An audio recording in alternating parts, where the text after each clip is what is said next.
Calm Down with Erin and Charissa is a production of iHeartRadio. Here we go. 3, 2, and 1. We should just start the podcast even without a 3, 2, 1. I think we do a 3, 2, 1 so we don't say anything wildly inappropriate, but that's half the point of this podcast is wildly inappropriate. Hey, everyone, it's Calm Down, episode 75 in your playbook, number 1 in your hearts. Hi, Erin Andrews. Hi, I think we should do what Brian Baumgartner, is that how you say it? Madison Baumgartner said. Not Madison, Brian. You should just start, but I do love him. He said we should record it right when we come on. But those are all the things I don't want anybody to talk about get out there. It's the good stuff.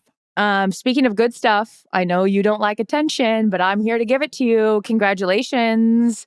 Ware has moved into the NHL space. I mean, what league don't you have? You have all of the leagues.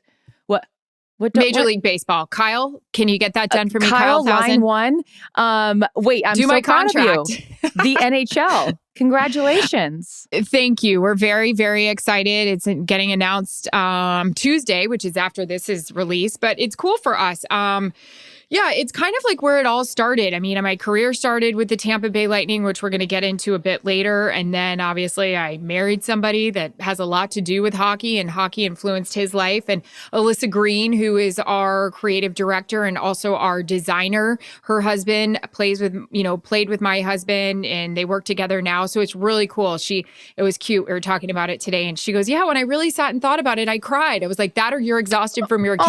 But it's fine. No, it's really, really cool. And that's going to come out next season, the start of next season, and can't wait for it. And that's huge. You touched on it, but that's how you started. Your first job on air was covering hockey, and now you have a clothing line, which will, be spread throughout the league, as well as all the other leagues. So that's really, really cool. I know a little bit of your story, but I'm sure you get asked a lot, like what your first gig was. And it was with your hometown team, which I think is so cool because I know the few times I filled in for you when you were covering baseball and did your NFL assignment on the sidelines. And I remember my first Seahawks game covering that was so cool for me because it was my hometown. But like you followed the Lightning and then they won a Stanley Cup. So walk us through that, or for the listeners that don't know that's how you started. I will tell you that. I'm also going to do a teaser for the end of our podcast because I want to ask you a question about the Derby. And I know you have a great Larry David story to tell, unless you want to get into it now. We can do it. By the way, this is our podcast. We can do whatever you want. Yeah. Okay. So I wanted to do kind of a weekend catch up. And I know that one of the hot topics, and it's very unfortunate, I have friends that horse was in the Derby that said this is so bad for our sport. There's talks that, what was the horse's name? That was Bob Baffert's horse? Bob Baffert. Well, I don't. All I remember, truthfully, is because as the gambler in me, I don't even remember the horse's name. I just know that Bob Baffert is the Tom Brady of horse racing. Robert Kraft, yeah. Because you never bet against him, and I should have known better. And no matter what horse Bob has in the race, whether he's a long shot or not, put your money on him. So, anyways, okay. So yes, the horse who won the Derby. Yeah, but they're now saying he tested positive. Oh, thank you, Ryan. Is it Medina? Medina Spirit? Yeah, Ryan's the best. I love the chat. For those of you listening, it's our producer telling us information that I should have known called Medina Spirit. You know why? Because I don't remember things that I lose. So there you go. Okay, go ahead. Sorry. So potentially tested positive for steroids. I know there's another test coming out. Got to be honest, don't know the specifics, but I was dying to ask you, Charissa, for everybody that placed bets, how is that affected? But you said you didn't know, right? But I know this leads into a story that you love about betting at the Derby. Yeah, so I do know that it just in general in gambling, like for example, like if you bet on the Astros to win the World Series, no one's coming back and getting money from them, right? Or if you bet on a certain player to, hit so many home runs and they're tested positive for PED, you don't go and get your money back. It is what it is. So same holds true then for horse racing. But you and I were talking before we started about when I went to the Derby a few years ago, and Larry, David and I, we went with like a group because I got Larry into horse racing because Larry needed a hobby and like something to like, he's competitive, but like also is very reclusive and like doesn't like to like leave his house ever. He was like COVID before COVID, right? Like he didn't like to go anywhere. Oh, that's so good. Yeah. And so by the way, I get it.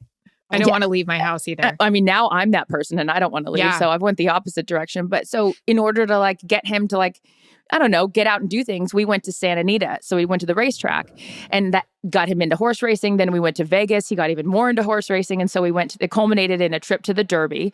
So we go, and so he's like, how does this all work? I was like, we're going to go up to the window. You place your bets. You say, like, I want $20 to win, place, or show his first, second, third. So I want $20 to win on horse number 5.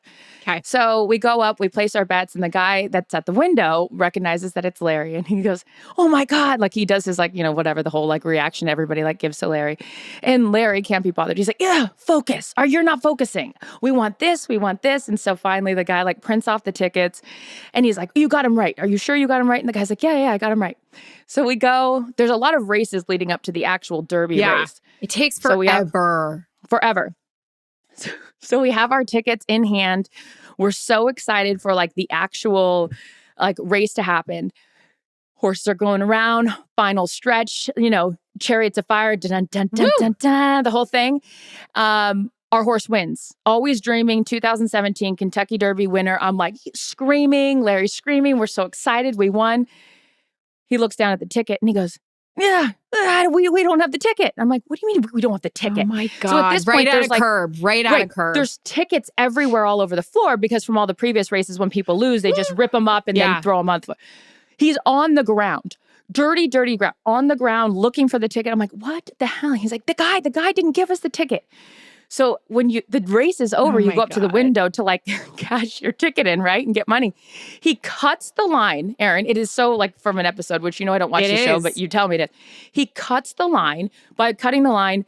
Tom Brady, Big Papi, like all these people. Big Papi's like, do you do a Big Papi voice? Hey, Larry, what is happening? Yeah. So that's literally what he's saying. And Larry goes, the guy didn't give me the right ticket. So he goes up to the guy and he starts screaming at him. He's like, I knew you weren't paying attention.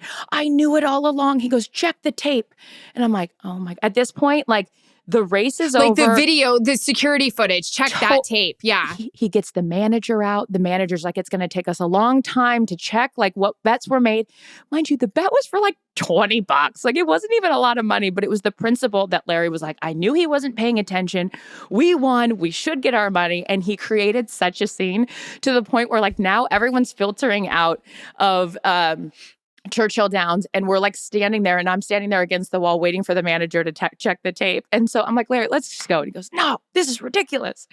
Anyways, needless to say, we never got our money for that. But I also I lost this year on the Derby. I was so mad. But again, when in doubt, don't bet against Bob Baffert.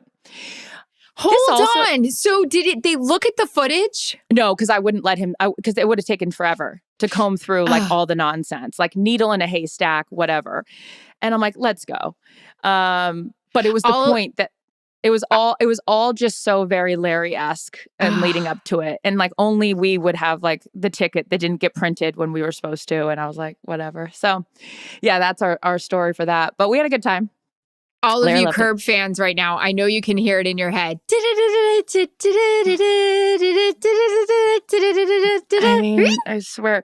But my favorite was Big Papi's voice, where he was like ready to be like, what can I do to help Larry, in like his sweet little voice. Yeah. Side tangent about Big Papi, one of my favorite athletes ever, and one of the best guys out there. But I love Papi, and he talks about how he learned to speak English from the Dominican, and I think he had said it was from television. Well, it must have been an R-rated channel, because I love my man, but he says the F word, like the word the. So everything is like, hey, Papi, like, what do you think the keys to playing against the Yankees? Well, you know, whatever the fuck you think you got to do, you like, everything is like, fuck. So it's like, oh my God. So he's probably like, yo, Larry, what the fuck, you know? No, like, I guarantee it was that. Yeah. But also, isn't that reminds me that didn't Giselle say that she learned how to speak English by listening to Boys to Men? Yes. Okay. Yes. Because I feel like that's how I would, if I'm going to learn another language, it would for sure be music. Right? Like, wouldn't that be the easiest way? What station? Hip Hop Nation? Well, obviously, which would then merge the two together. A lot of profanity and a good time, I guess, is what we're getting at here. So, yeah. So, this brings me back to that discussion of when people say, are horses athletes? What do you think? Do you think horses are athletes?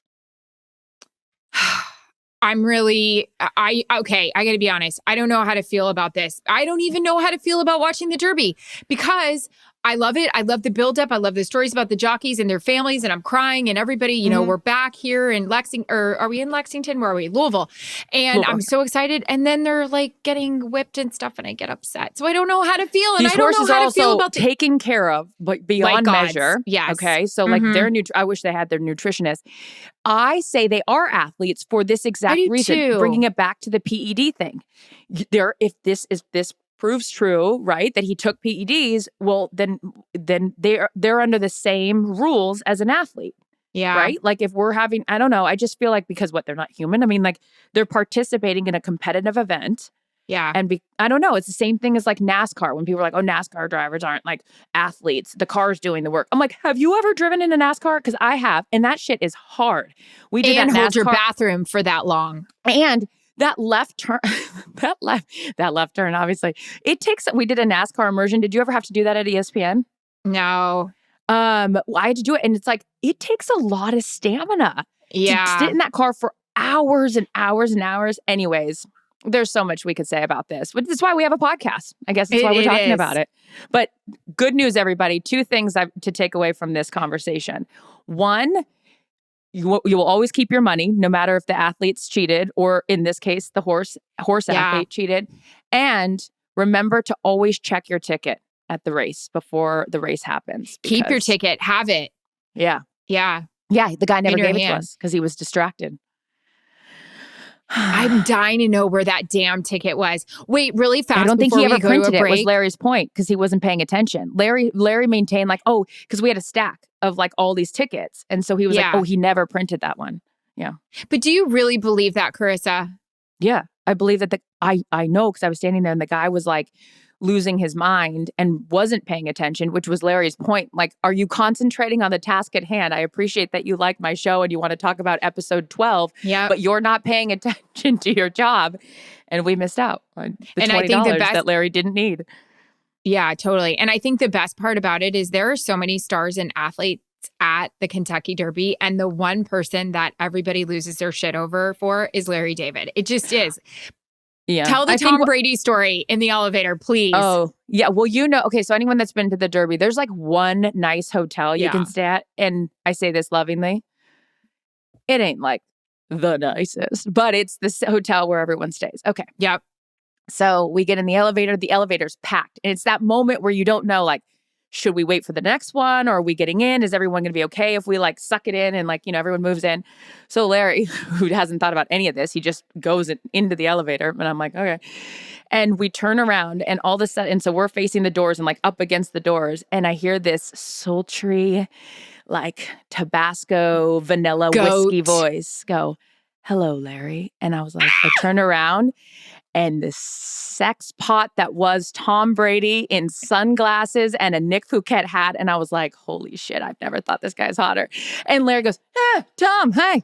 And looks back at the elevator doors and says nothing else. And like we walk out, and like Larry does this like shuffle. Doesn't even like, and so then like Tom comes up and like continues whatever, talking to him or whatever. But I think why everyone loves Larry is because Larry can't be bothered, whether it's Tom Brady, Jeff Bezos, Big or anyone in between. He's like, did you print the ticket or not? So. Oh, it's so good. Yeah. I love it. Hey, we came into this podcast today wanting to talk about, because we get a lot of DMs about like where we started in our career and all that. And then we went off on a huge welcome to our lives tangent about Larry David. We're going to get into this, like some of the funny stories about when we first started in the industry. And then, guys, if you really make it in the industry, you get to hang out with like Larry David at the Derby. So there's that. And take him to a hockey game. That's another story. Yep. So it was a circuitous route back to hockey, but we'll make the turn. The left turn in this case. We started with the intention of talking about how we got into our careers, and not because we are self-absorbed and want to talk about that, but because people actually care about how we got started. And Erin and I, in a weird way, kind of both started in hockey, but your first job was with the Tampa Bay Lightning. How did that even come about? Well, the one thing you and I do have in common with hockey is that we both read Hockey for Dummies, the Cliff Notes version. I'll have you tell yours in a second. Mine, I'm from Tampa Bay. I had interned at my dad's TV station like for 4 years doing working in the sports department. And this position came open as the rink side, ice side reporter. And I was like, Dad, I don't know anything about hockey. Full disclosure, when I went to the University of Florida, I became obsessed and thought the only thing that mattered was Gator football, Gator basketball, and that was it. And I remember my dad saying to me one day, pick up a paper and read. There's more teams out there than just the Gators. So that was my come to Jesus moment that I better get my life together and start studying. Read Hockey for Dummies, still didn't know what I was talking about, went in for the job. Thank God they wanted the hometown girl that would work her ass off. But I did read it. Do you remember, I remember reading, penalty kill, power play, and I was like, wait, what? How many guys are on the ice? What's going on? No, legitimately, because why she mentions that we both read it is because we laughed that I got asked, it was like my third job, and my producer, who was my college football producer and in charge of assignments. Who was it? Leon Schweier. He was over at the Big Ten Network, and then he went to go run Versus, which is now NBC. And he goes, I need you to cover hockey. And I go, I don't know anything about hockey. He goes, you'll figure it out. So I went to Barnes & Noble, bought Hockey for Dummies. And I was like, the blue line? I was like, I didn't even know there were these lines. So the moral of the story, kids, if you don't know the sport, buy the dummy version and start reading. But you always wanted to be a sports broadcaster, right? I did. And I, told kids that I was in high school with that's what I wanted to do. Like, it's funny. I think we talked about it in the prep for this. There was really no other option. I mean, I say it all the time and it's not a joke. I probably would have been a swashbuckler for the Tampa Bay Buccaneers if it hadn't worked out. What a year this would have been. Dancer. The what is it called? They're the swashbucklers. They're Why is that a name? I don't know. It's like piratey or something. But, the Bucks and the swashbucklers. Yeah, I didn't really think that there was going to be any other option. And it's funny. And it's not to sound like a conceited jerk, but people are like, did you think it would get to this? And I was like, well, that was kind of the plan. It's what I thought would happen. Yeah. What about you? I don't think that's it's the same way that like if you ask athletes that are at the peak of their sport, say like, I always wanted to be that. Like, yeah, sure, of course. It doesn't always work out, but I think that you put yourself in various positions and hope that it does. I mean, I feel the exact same way. I made a little video and I made my brother be Jay Buhner because I was, from Seattle, and I was like, please let me interview you. And I used a paper towel roll and a tennis ball and I taped it together, and that was my microphone. And I was like, I need this for my resume reel. He's like, you're 11. And I'm like, well, you're 13, so stop acting too cool. And I ended up using it for my resume reel later on because, like news directors, they put in those, well, we are old. They put in those DVDs for about 2 seconds. And if you don't capture their attention, then, whatever.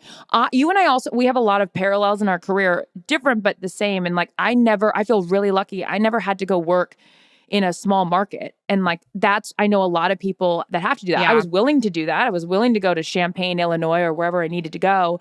But I took the job in Fox Sports Human Resources, just wanting to like get in the door. Yeah. Became a production assistant.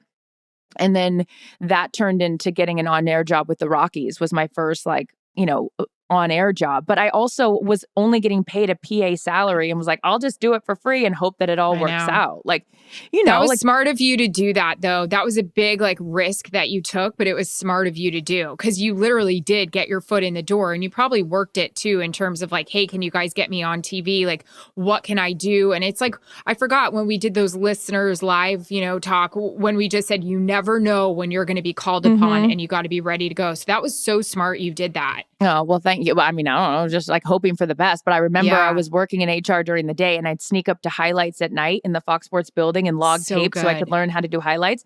But that was an HR violation. So I would pretend, I would tell my boss I was leaving, then get back in the elevator and go upstairs and log tapes because I wasn't technically allowed to still be there. And Randy Venowitz, shout out to Randy Venowitz, he was running the highlight department.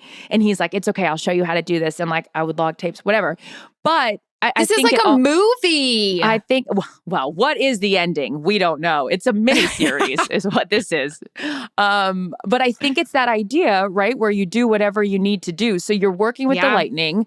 That goes well. They win the cup. Like, what happens? No, that wasn't even that year. They were horrible. We had a brand new coach, John Tortorella, and they were so bad, but it was like baptism John's under not fire. Very friendly either. I remember when he was with the Rangers. He was not friendly to this girl when he was with the Rangers. He's all business. He really is but he's all business. He's friendly. You gotta, he didn't want me. He didn't want me around, and I get it. I was 20. Well, then you did a good job of making him like you. Well, I went into his office. I was telling somebody this the other day. He didn't want me, said it wasn't a good idea. And I totally agree with him. 21, right out of college. You have the crappiest team in the NHL. They've been horrible. He comes in, coaching change midseason the year before. And he's like, no, this isn't going to work. She's like on our plane, in our hotel, on our bus. Smart of him. But I went into his office one day and I just said, hi, I'm Erin Andrews. Probably not the best idea. And I was like, I know nothing about hockey, but I'm willing to learn and listen to you. And he did. He sat there and watched film with me. My very, very first day with the Tampa Bay Lightning was September 11th. Obviously, oh my God. Crazy. That was I had to go to the rink. Erin? Mm-hmm. It was the day I'd been looking forward to forever, going to the rink. The boys started camp that day, and I'm driving, and the plane had just hit the Pentagon. And so I show up at the rink, and all the boys are around the television watching. And we had a couple American boys on our team.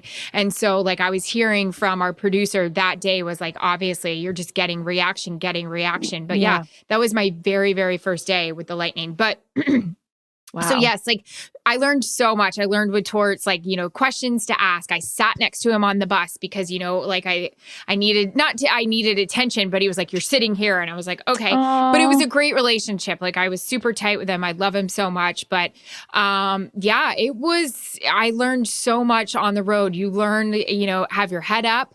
My very first, the way we started off this season that year was on a road trip. It was a 5-game road trip out west. It was in San Jose. I was at my first morning skate for our game that night. No, that's a bad word in this house. Whoops. Sorry. So I'm at morning skate. I'm doing exactly what I'm doing right now. I'm like, blah, blah, blah, blah, blah, blah, blah, blah, blah. I'm so excited. I'm talking to our play-by-play guy. All of a sudden he goes, look out.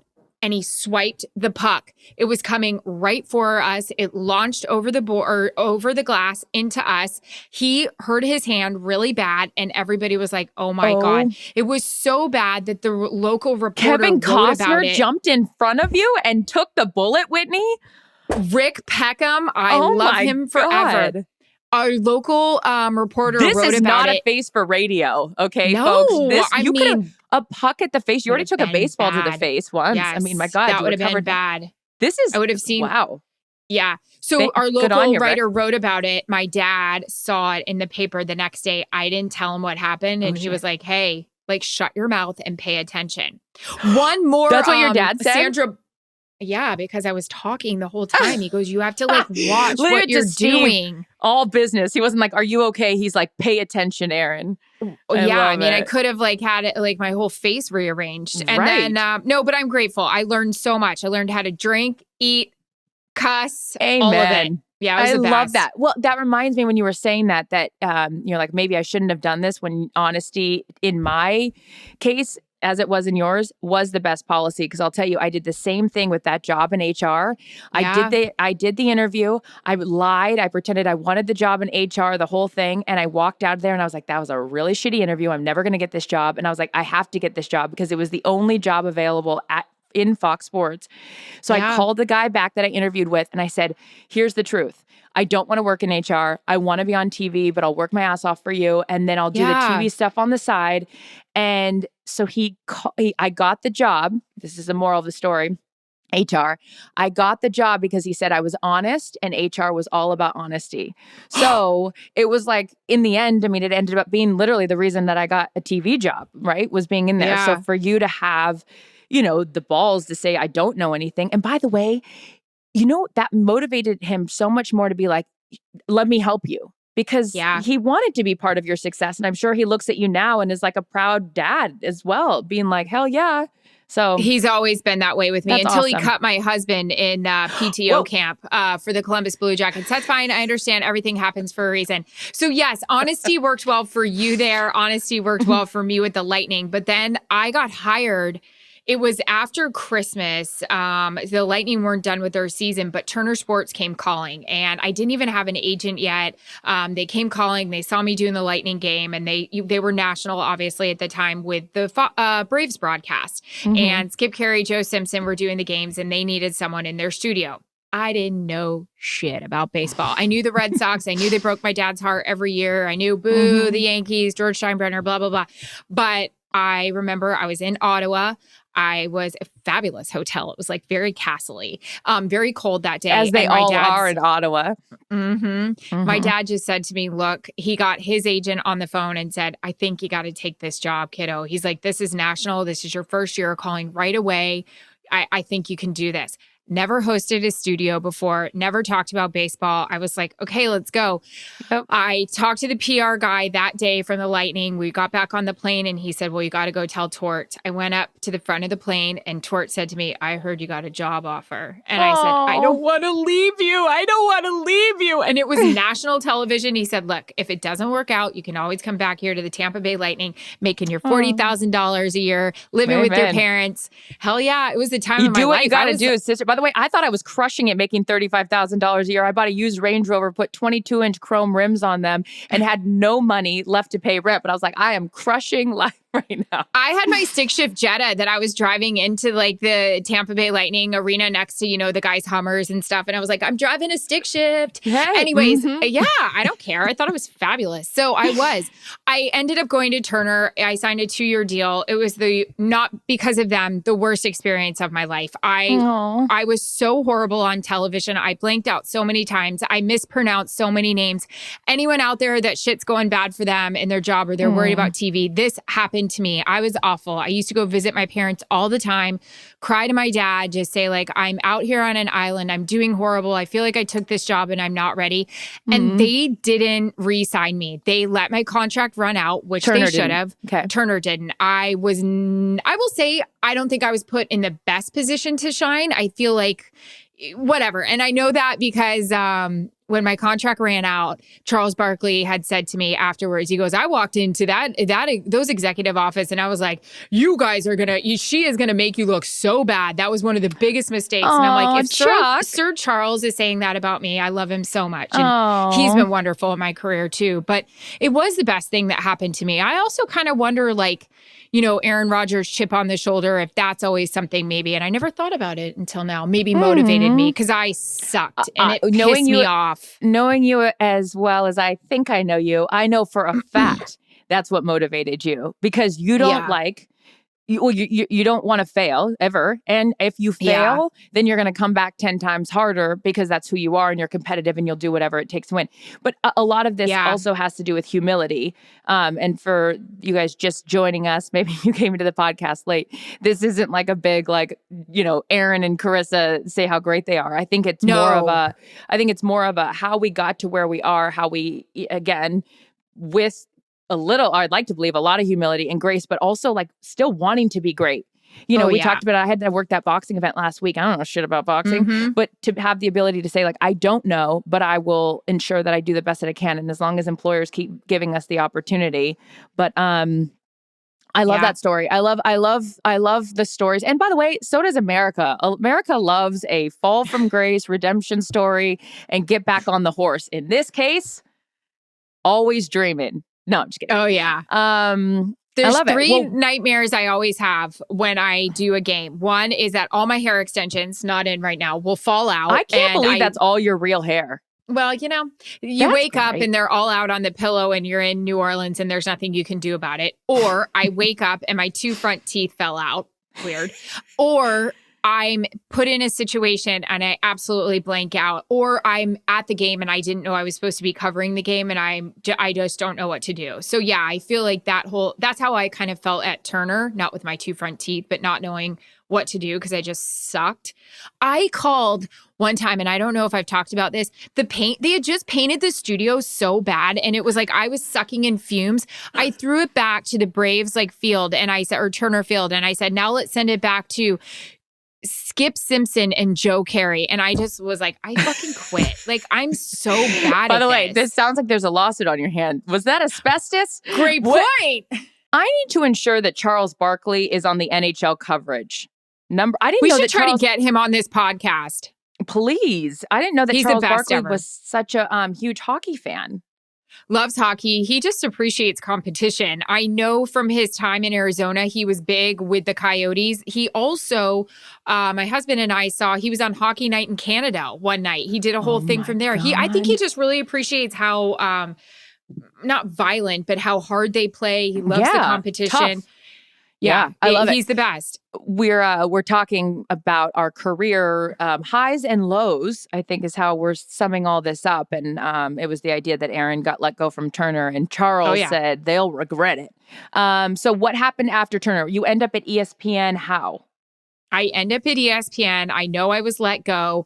The Thrashers, God love them, still in Atlanta at the time. And the NHL playoffs were about to get underway. The Tampa Bay Lightning, blast from the past, were supposed to do very well in the playoffs. So I thought, okay, I got him. Let's go back to where it all began. I knew ESPN was in town covering a Thrashers game. I said, what'll they do after the game? Go back to the hotel and get some drinks. Weird story of our lives. So I went to the hotel after the game and kind of waited for the crew acted like, oh, hey, I love what are you drinks doing at here? The Sheraton. It's my favorite. So showed up and I just kind of said, hey, guys, Secret Squirrel, I've been let go by Turner and I'm interested in getting involved in the NHL postseason coverage. And they said, hey, you should talk to this guy and maybe he'll give you a chance. I signed a 3-month tryout and 2 weeks later, I started NHL postseason coverage. My very first game was the Lightning hosting the New York Islanders. Rick DiPietro got the win. I wasn't too happy about it, but I didn't look like I cared because I was just so excited. Neutral. And from there, I went to the Western Conference, covered that. And then when it was all said and done, those Tampa Bay Lightning, they were in the Stanley Cup Finals against the Calgary Flames, and I got to cover it, and I got to do the game. My mom and dad came to Game 7 of that series. They were center ice. The Lightning won. I was on the ice with all my boys in the Ann Taylor sweater that we've talked so much about. You know what? Shout out to Ann Taylor. They heard that little bit we did with the Calm Down podcast. They sent me a box of goods and said, we thought you'd like to freshen up your closet. Ann Taylor. Stop it. Cute. And no E. Taylor. That's right. Oh, that's so sweet. I wish BB was still around so I could get a box of refreshed goods from BB. It is. Oh, it is. Well, BB executives, if you're listening, I love the orange ruffle tops. Not to be confused with Bebe, Moira. Bebe. Hey, Bebe. But so from there I signed an 8-year deal. Well, it didn't sign an 8-year deal. I was at ESPN for 8 years and holy shit. Erin, okay, a few things we need to dissect here. One, fucking ballsy. I love the move of going to the hotel because, I'm sorry, where are we going to do? We're going to talk shop. By the way, men sit and do that shit all the time. Why can't you? Smart on ya.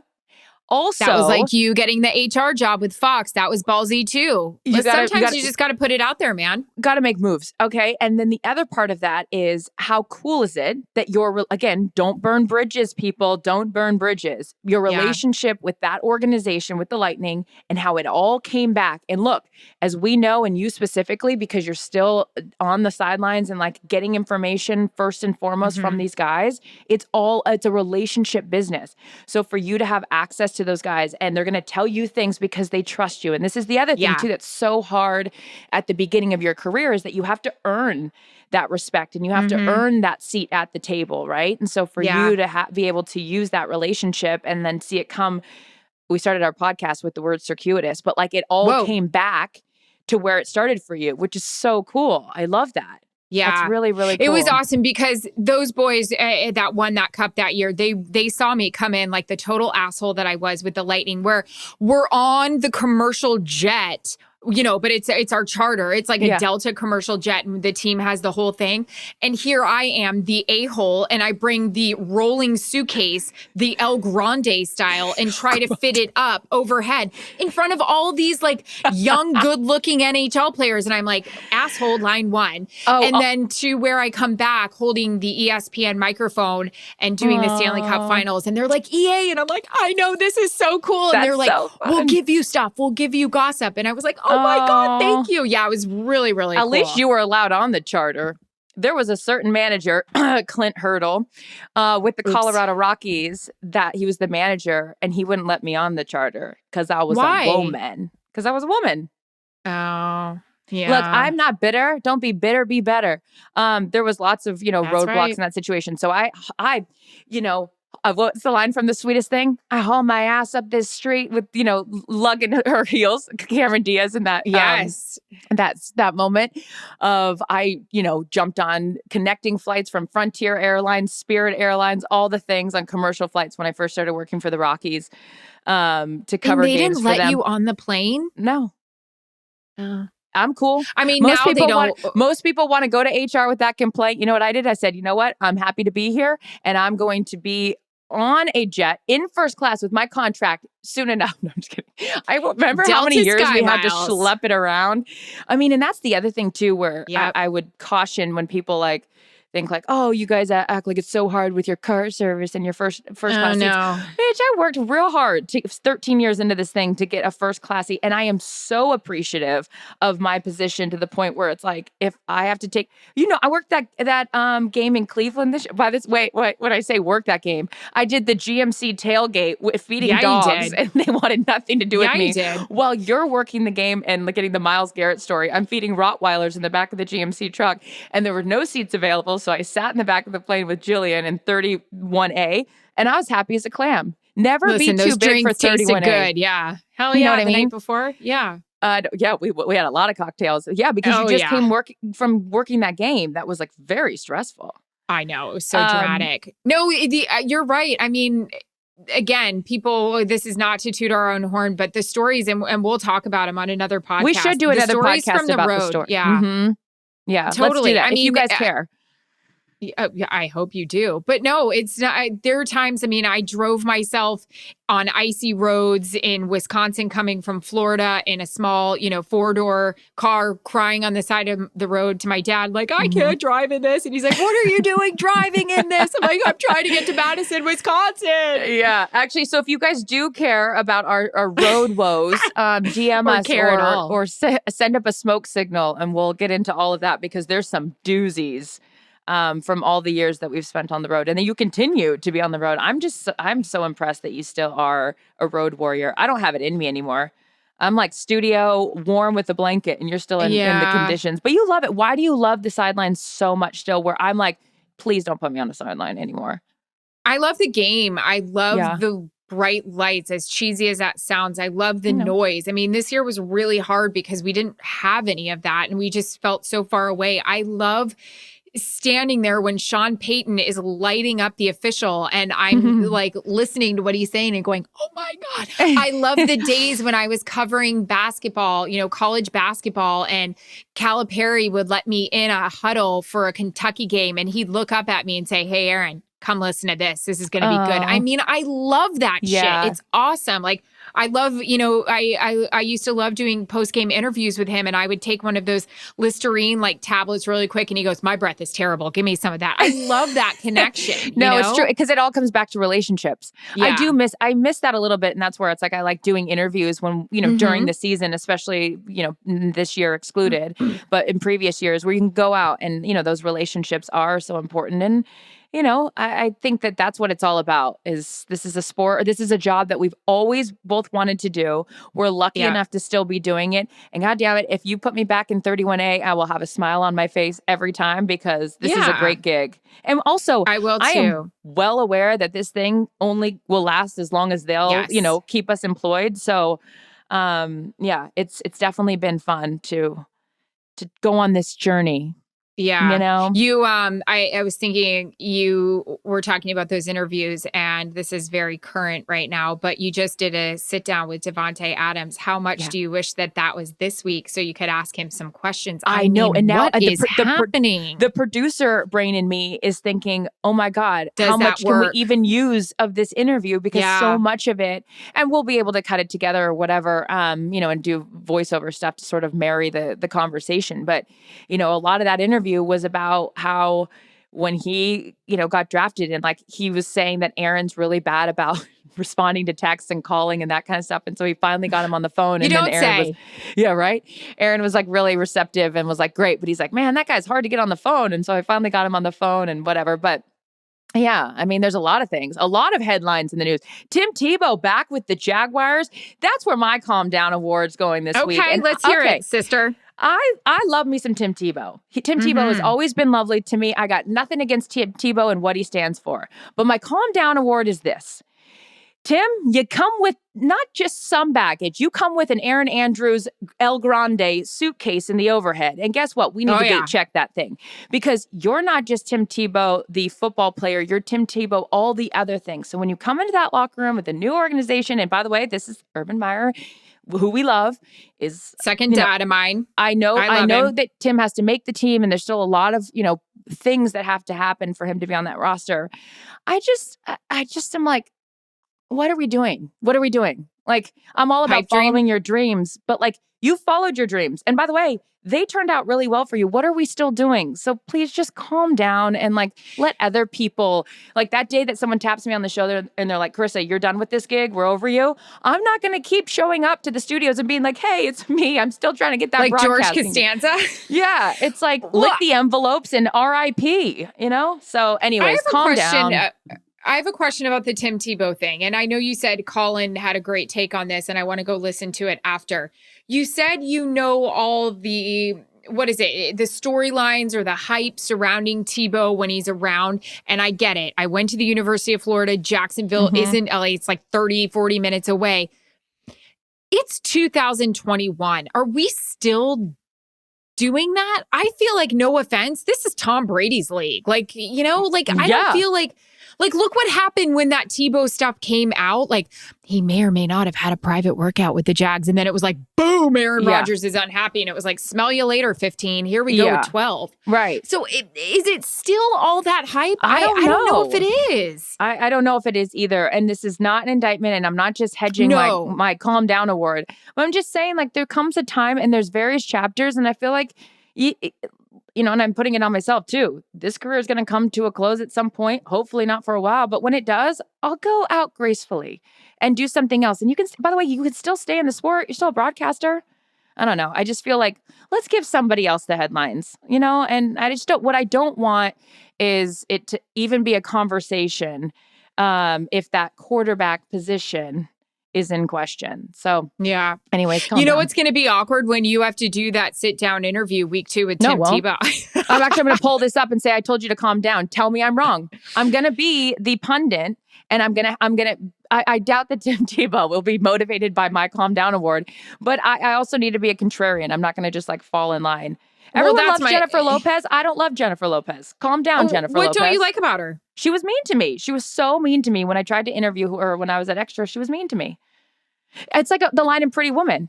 They were mean to me. Who was mean to you? The woman at the store. She was the woman. Jennifer Lopez was the Rodeo Drive sales associate. And I was Julia Roberts, not the prostitute part, but the person who had the money to spend at Rodeo Drive, and nobody would help me. I've got all of this and no dress for dinner tonight.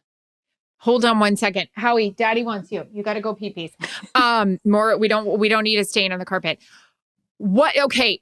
Take us through it. What happened with Extra? What happened? You have all this.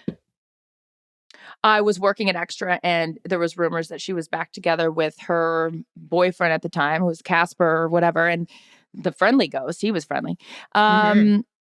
And I saw them backstage at a Nickelodeon Kids' Choice Award, and I had to ask her about it because my job as an entertainment reporter was to report on what was happening, which is, whatever. In this particular case, someone's personal life. You had microphone in hand. It's not like you were like, you just shot the shit like that. Okay. No, microphone in hand. And I try to say it in a nice way and like be like kind of cheeky about it. I'm like, oh, congratulations. It looks like everything's going well with you and your man. And she stepped out of frame and she said, not cool to me. And I was like, okay, well, that's what she goes, not cool. And I'm like, okay, well, I'm sorry. I'm just trying to do my job, which is in this particular case, entertainment is reporting on your personal life. We praise you when your personal life's going well. We also have to ask about it when it's not going well. It's part of the job. I didn't like that part of the job, which is probably why I'm not doing it full time anymore. But like, I don't care who you're dating. But if I get in trouble if I go back and don't ask you the question. So JLo, calm down. I think what's interesting about this whole Alex Rodriguez, Ben Affleck thing, and listen, I'm Are team they Ben dating? Affleck. Are they not dating? Who cares? I can get behind it. But I listen, I loved Ben. I want Ben, to be happy. But here's my thing. I mean, everybody's missing this part. Yankees, looks like the Red Sox are winning. They're ahead. Like he's that's what I think about. I don't know. My calm down award is my husband, who's wearing his dress shoes because he's on his way to the last home game of the Kings. And it sounds like that insurance commercial where the cloggers have moved in upstairs. I mean, listen, why are you stomping around? And we've discussed this before. It's like King Kong is up there. He's very muscular, Jared is. Oh my God. Here comes this. This guy singing in the rain, Fred Astaire tap dance. Did you ever live in an apartment where there was someone above you that wore high heels? No, I lived in an apartment in New York. You know where my apartment was. No, but where I mean, a like, hockey prior player to that. lived up there, and he was very loud. I'll leave it at that. I do know about that. I just didn't know because I've definitely lived in my fair share of apartments, and I am always cognizant of not wearing high heels because of that exact thing. Yeah. So annoying. So annoying. Get it together. And by the way, anyways, calm this down just with how in, loud I will you're no being. longer. What did you say? I'm thinking back to what I used to have to listen to through those walls, and I was like, calm down. It's not that good. It wasn't anybody I dated, but I'm just saying, I felt like we were putting on a show. You know what I mean? It's never that good. Like, relax. Calm down. You're speechless. Hey, if you want to be speechless, make sure you check out our IG. It wasn't my husband, by the way. It was in New York City. Make sure you check out our IG, the Calm Down Podcast, or at Calm Down Podcast, and tell us who you'd like to give Calm Down awards to. And I always know when I can't wait to get an email from Jennifer Lopez's and Tim Tebow's PR team. Peace. Bye, babe. I love you. What kind of dress shoes are you wearing? Because we could hear him through the microphone. Come here. I'm kidding. I love you so much. I love your dress shoes. Look at this guy coming in hot. Literally. Are they loud? Were you breaking them in or? That was my golf shoes. Oh, those are your golf shoes. Were you doing it? Were you tap dancing upstairs? This guy was. Oh, okay. I love you. I'll call you later. Bye. Calm Down with Erin and Charissa is a production of iHeartRadio. For more podcasts from iHeartRadio, visit the iHeartRadio app, Apple Podcasts, or wherever you get your podcasts.